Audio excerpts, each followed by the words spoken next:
Bwana, mambo ni mengi na leo hii kumeweza kuzua gumzo kubwa katika mitandao ya kijamii, ni kuhusiana na swala zima la A-list. Hawa bwana, imekuwa fujo sasa huko kwenye mitandao ya kijamii kwa sababu tumeweza kuona namna ambavyo wamekuwa wakimfanya bibie Kajala Masanja ashindwe namna ya kuweza kuiweka hili sawa kwa yale ambayo yaliweza kutokea katika maisha yake, kwa sababu kila mtu amekuwa akimuongelea vibaya kwa namna yoyote ile ambayo mnayoijua nyie. Kiukweli haya mambo yanahuzunisha na yanasikitisha sana. Sasa leo hii bibie Kajala ameweza kuzungumza vingi akisema ya kwamba kiukweli naumizwa na haya ambayo yanayoendelea, ila kuna wakati natamani sana kuweza kuacha kila kitu ambacho nilichoweza kukianzisha, ila ni vile ambavyo nashindwa. Najua kuna wengi wanatamani sana kuweza kuona furaha yangu ikirejea kwa mara nyingine, ila kuna wakati natamani sana iwepo hivyo, lakini nimekuwa nikizalilika sana katika hili kiukweli, mpaka mwenyewe najisikia vibaya. Na mimi kama mimi sitamani kuweza kuona maisha yangu yakiwa yanaendeshwa na watu baki.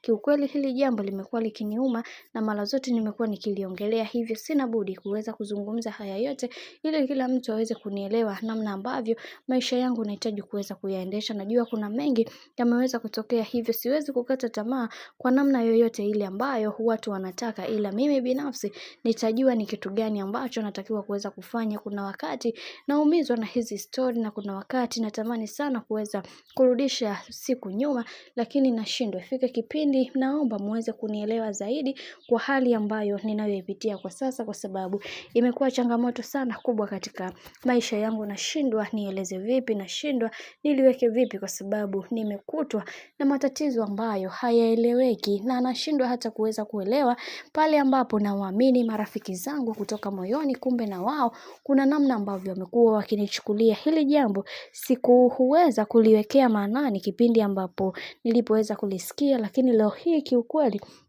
wacha niseme kitu, nashindwa kuelewa juu ya haya ambayo yanayoendelea.